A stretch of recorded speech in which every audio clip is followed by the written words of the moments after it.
Olá, seja bem-vindo a mais um JR Agro. O currículo dele é enorme. Já foi deputado federal, ministro da Agricultura. Nos anos 60 fundou a Embrapa, a empresa brasileira de pesquisa agropecuária.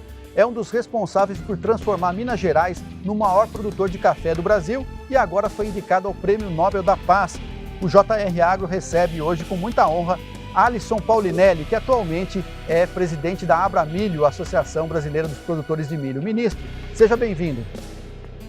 Olha, com muita honra no seu programa, uma oportunidade muito grande de dialogar com o seu público.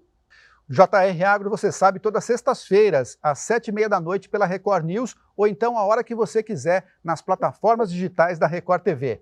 Ministro, começar perguntando, a formação do senhor é agronomia, mas essa ligação com o campo vem desde a infância? Vem sim, meu pai era agrônomo e eu tive a oportunidade, com visitas permanentes que ele fazia questão de me levar. Eu ouvia bem o diálogo entre ele e os produtores, e naquela época eu produzia na base da enxada, do carro de boi, e era impossível quase o fogo e outras coisas mais. Era impossível ter produtividade. E ali eu vi muito do sofrimento daquele produtor e que nós precisávamos avançar na tecnologia para as zonas tropicais.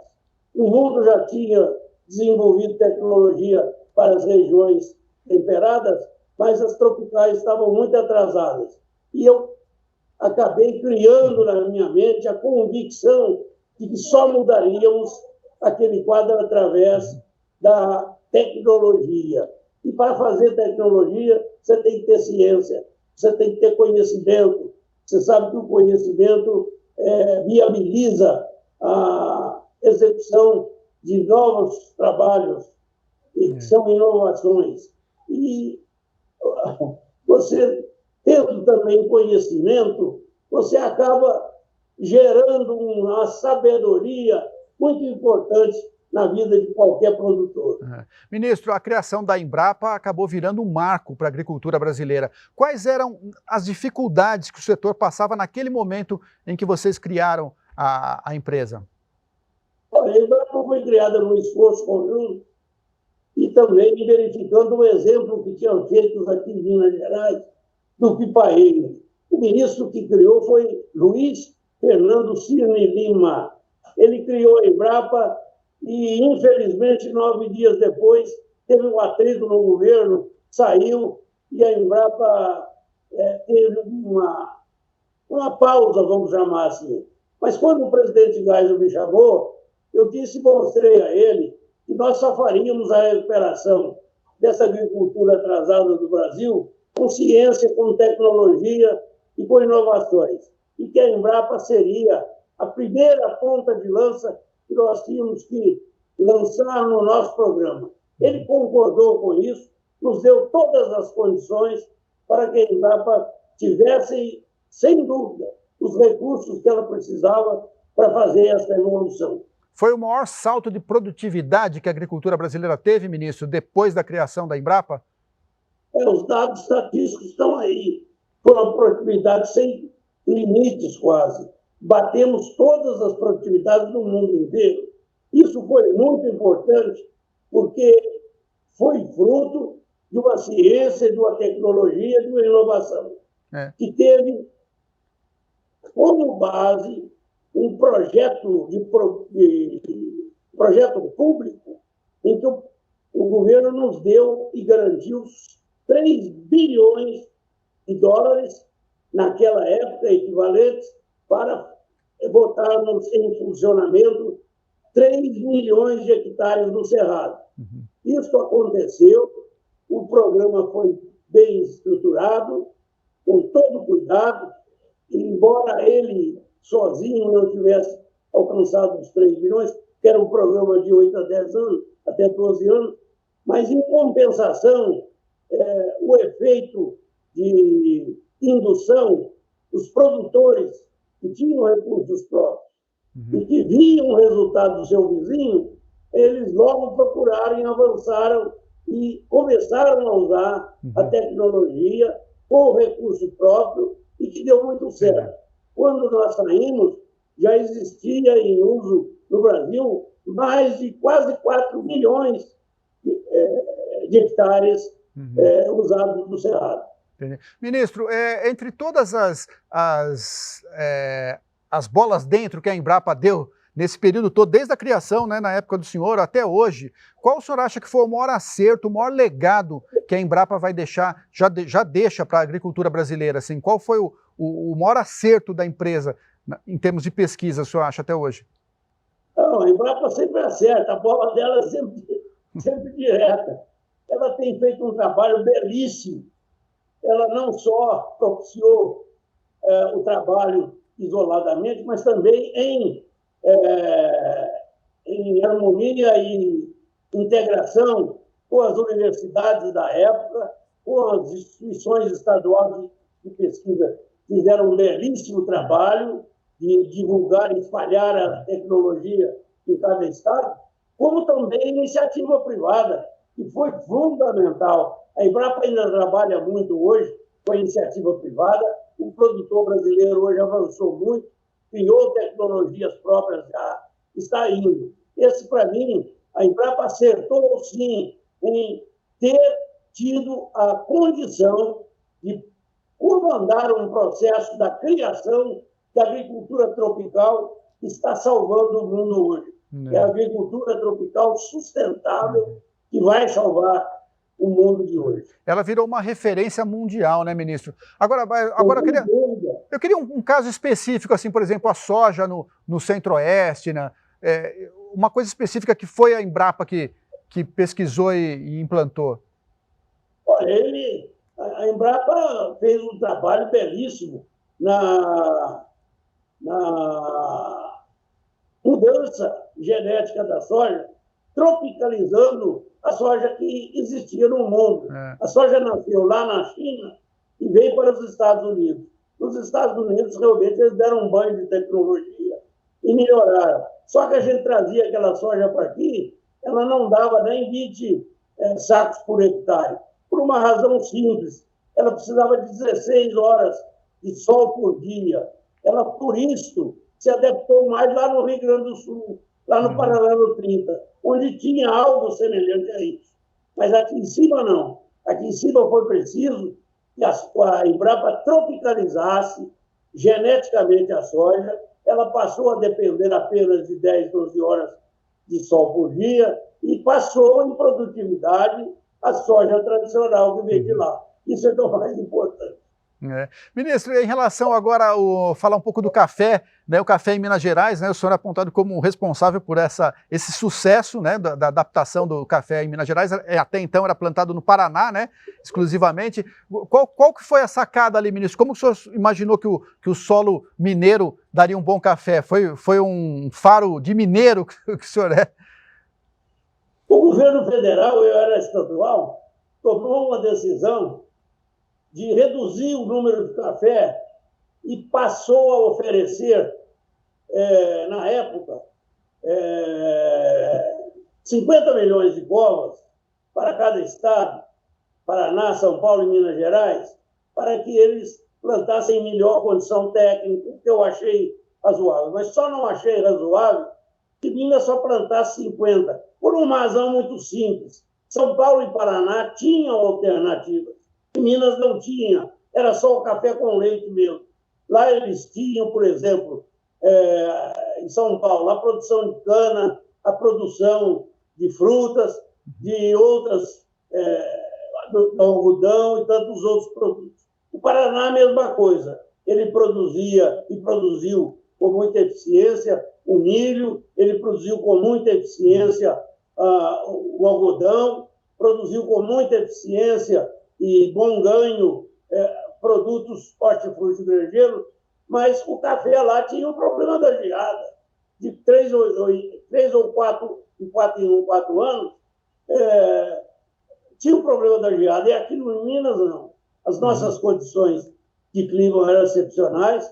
Eu fiz uma proposta, não foi aceita pelo governo, mas o doutor Rondon Pacheco, que era um homem visionário, aceitou a nossa proposta e botaram um banco estadual que nós fizemos uma campanha para que os produtores depositassem, era a Caixa Econômica Estadual, para que a Caixa pudesse financiar café. E houve um fato muito interessante. Eu saí daqui, fui para o Ministério, e ao final do governo Geisel, quando eu fui fazer um levantamento, a Caixa Econômica já era o maior banco de crédito rural em Minas Gerais, a Caixa Econômica Estadual. Isso foi muito interessante. Ministro, hoje o senhor acha que é o melhor café do Brasil? O mineiro? Nós temos café de toda qualidade. Você tem que pensar que o café é uma sobremesa e uma bebida. E todas as regiões têm condições, e especialmente produzem qualidades que são diferentes, mas ao gosto de regiões diferentes. Eu acho que Minas, como já produz mais de 50% do café, tem a tendência em conquistar com mais ênfase esse consumidor mundial. Nós estamos fazendo muito esforço para que o Brasil deixe de exportar café como commodity. Eu sigo muito o exemplo da França. A França exportou, há 150, 160 anos atrás, o vinho em tonéis. Um tonel não valia muito. E os viticultores de lá, se não fosse o subsídio do governo, teriam passado fome. Depois eles viram que aquilo era uma bebida, precisava de ser tecnicamente melhorada, fizeram seus laboratórios técnicos, o governo os ajudou, e hoje eles têm o vinho mais preferido e vendem uma garrafa ao preço do tonel da época. Hoje, os viticultores da França são os mais ricos, estão comprando aqueles maiores castelos, têm os melhores carros, aviões e etc. É um atestado de que qualidade é importante na vida de todo mundo. Eu estou torcendo para que apresse o Brasil, principalmente os produtores, eles é que têm que fazer isso, um programa de qualidade, para que o café brasileiro vai ser vendido daqui a pouco, o preço de uma saca vai ser o preço de uma garrafa de vinho, de um Gran Cru. Não, mais do que isso. O preço de esse equipamento que é usado hoje na exportação é feito em ferro, vai no caminhão e container. Coloca já dentro do navio. Container? Exatamente. Desculpa. É o preço de um container de café. Ministro, mas faz tempo que a gente escuta falar isso. A gente precisa agregar valor ao nosso café, né? Gourmetizar e depois vender nosso café. E por que isso não acontece? É falta de política governamental ou é falta de estratégia da iniciativa privada? Não, nós vamos chegar lá. Você não pensa que as coisas acontecem fora de hora. Nós estamos melhorando muito, já produzimos muito café, já industrializado, está pegando isso, vai haver uma intensificação, a qualidade hoje está sendo muito bem dirigida, já temos aí mais de 11% do nosso café hoje em qualidade, adquirindo preço maior, e tudo isso vai ser uma evolução. É questão de tempo. E eu espero que esteja vivo ainda para tomar esse café que vai ser vendido ao preço que eu desejo. Tá bom. Ministro, vamos falar agora um pouco sobre o milho, né? O Brasil, como é que o senhor avalia o setor hoje? E o Brasil tem potencial para se tornar o maior produtor mundial de milho? Ele tem, porque tem mercado. Senão não teria. Nós produzimos em função de mercado. Graças a Deus, o mercado está aberto. Esse crescimento da população até 2050, que deve atingir 9,7 bilhões de habitantes, são 2,2 bilhões de habitantes a mais, só que com uma diferença. Eles estão tendo renda muito maior do que tinham antigamente. O crescimento do PIB dos seus países, como, por exemplo, China, Índia, Indonésia e outros países populosos, inclusive da África, que os países mais populosos também estão crescendo muito, essas populações vão ter um poder aquisitivo maior e vão comer muito mais. Tanto assim que a FAO já fez um estudo que foi aprovado pela ONU, pelos bancos Mundial, o BID e todos os outros organismos, inclusive a OEA, que o mundo vai ter uma demanda de 61% a mais do atual oferta, só com 2 bilhões e 200 de pessoas a mais. E eles sabem que os países tradicionais já estão esgotando seus recursos e que só um país como o Brasil, que está começando a usar os seus recursos naturais, tem condições de atender a isso. Especialmente no caso do milho, que vai haver uma demanda muito grande. Ela foi estimada inicialmente em 242 bilhões de toneladas a mais, mas hoje todos concordam que vai ser acima de 380 milhões de toneladas a mais. Eles estão determinando que o Brasil tenha a responsabilidade de uma oferta de 2/3 desse volume, senão o mundo vai ter dificuldades. E nós estamos certos que vamos cumprir isso.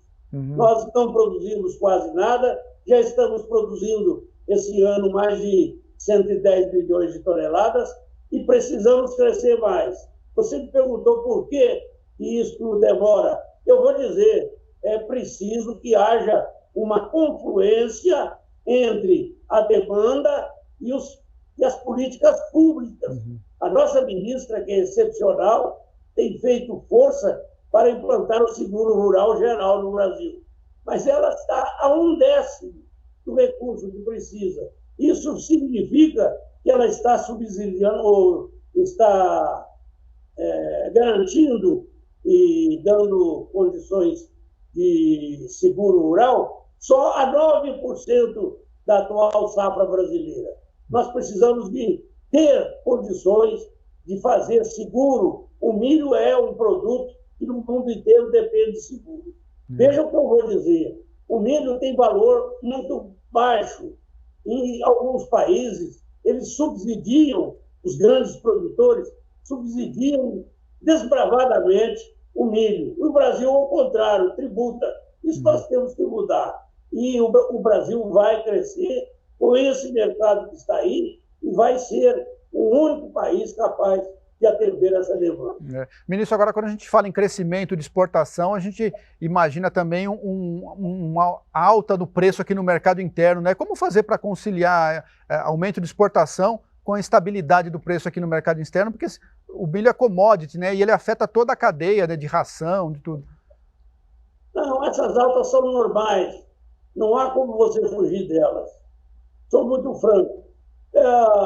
O que aconteceu é que a China, que tem muito dinheiro, de uma hora para outra se desproviu e precisou de mais importações. E fez além do que era previsto. Isso provoca, efetivamente, distúrbios no mercado.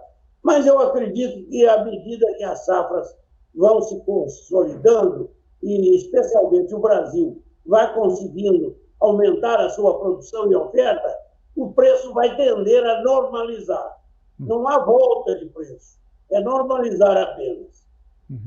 Ministro, o senhor foi indicado agora, então, ao Prêmio Nobel da Paz, né? Foi um reconhecimento à importância da alimentação, da agricultura, do investimento na agricultura para a estabilidade, para a sustentabilidade do planeta, né, ministro? Como é que o senhor recebeu essa notícia? Com muita honra. Na realidade, foi uma iniciativa dos velhos companheiros que trabalhamos juntos há mais de 40 anos. Todos eles foram muito enfáticos que chegou a vez do Brasil ter o Prêmio Nobel. O que nós estamos fazendo ao mundo significa muito mais do que alguns que ganharam o Prêmio Nobel na época fizeram.